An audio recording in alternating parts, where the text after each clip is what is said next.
Hello everyone, my name is Najma Usidhom. On behalf of my co-authors Shinran Chao, Tianqin Fan, Yanqiu Song and Ditian Yang, I am going to present our paper on probing toxic content in large pre-trained language models. During this presentation, there will be some disturbing and stereotypical examples that will be presented that do not reflect the opinions of the authors. Despite their incontestable effectiveness and usefulness, large pre-trained language models have been shown to replicate harmful biases and stereotypical content in generation tasks. For example, if I take this simple masked language modeling task, a black woman is hiking with friends because of her, and then BERT predicts words that are either disturbing or stereotypical, such as race and poverty, or pregnancy, as well as confusing content such as cancer, diabetes, or religion. This problem ought to be addressed, especially that large pre-trained language models are at the core of major NLP systems.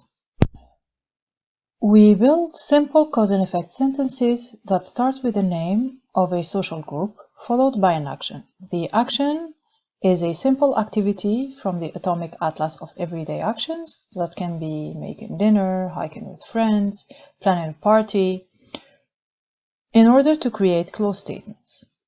Then we predict the cause of the closed statement using a pre-trained language model, and we assess the generated content using a two-step logistic regression classifier. Our patterns involve neutral social groups, feminine social groups, and masculine social groups. We use because he or because of his, and because she or because of her. We do not use the pronoun they, as it doesn't have any commonly used equivalent in Arabic and French, though our patterns remain extensible. And we use these patterns in order to look into adjectives, verbs, and nouns that are commonly associated with different social groups.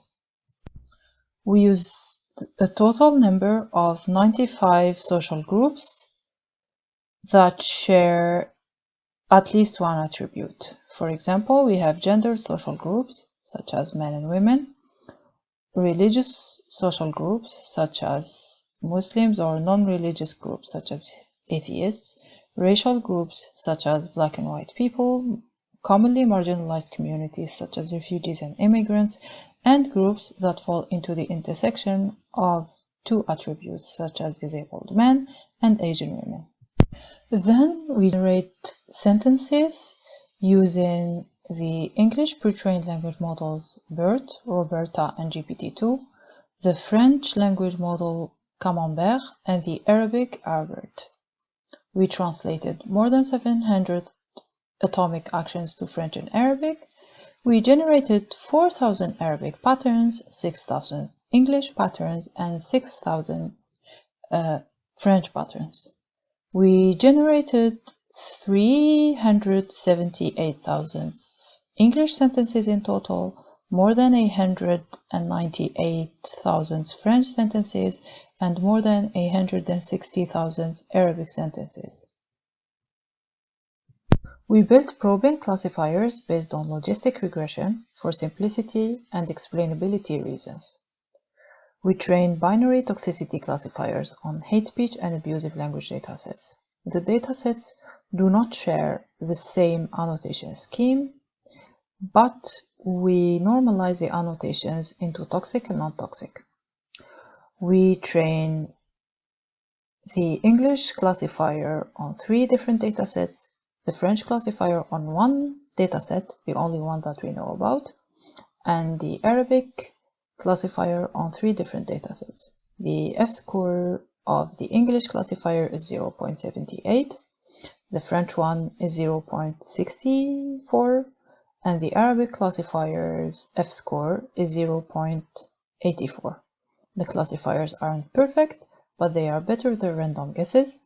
They also suffer from the same biases that other toxicity classifiers suffer from, but they can be used as pointers in a large-scale study. We use a two-step logistic regression classifier in our probing method. In step 1, we classify closed statements into toxic and non-toxic.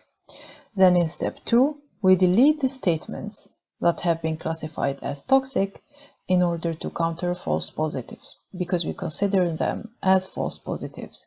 Then we classify the completed sentences of the remaining closed statements, or the statements that haven't been classified as toxic. We look at the proportions of toxic content generated by different pre-trained language models. We look at the top 1, the top 5, and the top 10 words generated by each of the pre-trained language models. It's important to note that we are not comparing between languages, since we did not train our probing classifiers on the same amount of data, and we did not use the same number of patterns across languages. The difference between BERT and GPT-2 is mainly due to the fact that GPT-2 generated a large amount of stop words and punctuation marks, in contrast to BERT. However, the numbers in all pre-trained language models, despite the fact that these are the numbers of only potentially toxic content, remain alarming. If we look at the sentences involving different social groups that have been labeled as potentially toxic, then we observe that commonly marginalized communities are involved in a large proportion of toxic sentences, such as refugees, people with disabilities, and immigrants. We look in details into frequent words associated with different social groups in generated sentences by different pre-trained language models. We observe that the word pregnant appears more than 22,000 times when women or women from certain ethnicities are part of the sentence. Other disturbing or stereotypical content is also common, such as the word poor when people from certain ethnicities are involved. This happens across languages. For instance, in both French and Arabic, the word pregnant also appears when women and women from certain ethnicities are involved, and this word is generated out of context.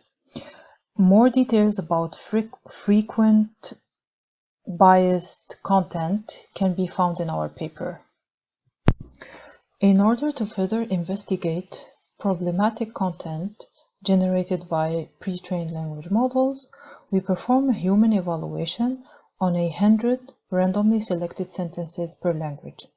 We assign each sentence to 5 annotators, and we ask the annotators to annotate the sentences as normal, insulting if it contains a direct or an indirect insult, stereotypical if it contains a stereotype, or confusing. A sentence is confusing if the annotator needs more context to determine whether it's normal or not, or if the word that has been generated by the pre-trained language model has nothing to do with the sentence.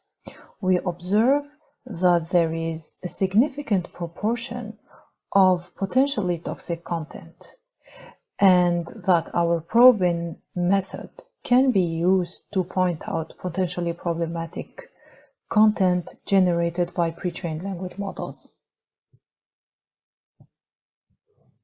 We confirmed that pre-trained language models do generate potentially toxic content even in benign contexts, and this toxicity involves stereotypical content, problematic content such as direct and indirect insults, and in some extreme cases, such as the use case that we presented in our paper, names of animals. Toxic language classifiers can be used as toxicity pointers despite their imperfections. Our method remains extensible to other pre-trained language models as well as other languages. Thank you very much for your attention.